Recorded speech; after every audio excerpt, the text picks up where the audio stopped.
বাঁশ বাগানের মাথার উপর চাঁদ উঠেছে ওই। মাগো, আমার শোলক বলা কাজলা দিদি কই? পুকুর ধারে নেবুর তলে থোকায় থোকায় জোনাই জলে। ফুলের গন্ধে ঘুম আসে না, একলা জেগে রই। মাগো, আমার কোলের কাছে কাজলা দিদি কই? সেদিন হতে দিদিকে আর কেনই বা না ডাকো? দিদির কথায় আঁচল দিয়ে মুখটি কেন ঢাকো? খাবার খেতে আসি যখন দিদি বলে ডাকি তখন ও ঘর থেকে কেন মার?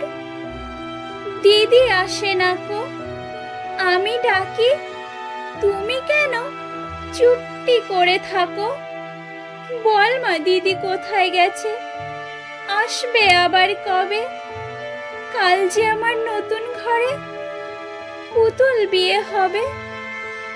দিদির মতন ফাঁকি দিয়ে আমিও যদি লুকোই গিয়ে, তুমি তখন একলা ঘরে কেমন করে রবে?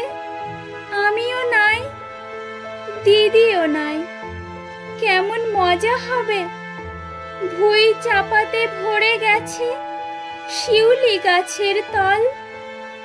মারাস নে মা, পুকুর থেকে আনবি যখন জল।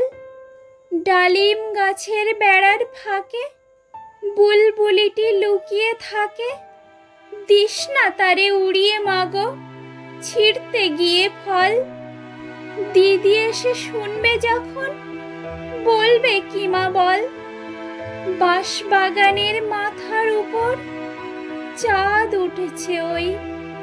এমন সময় মাগো আমার কাজলা দিদি কই?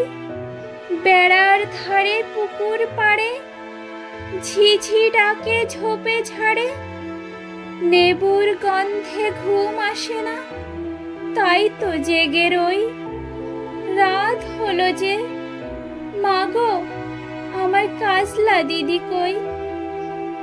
নমস্কার বন্ধুরা, এতক্ষণ শুনছিলেন কবি যতীন্দ্রমোহন বাগচির লেখা কবিতা কাজলা দিদি।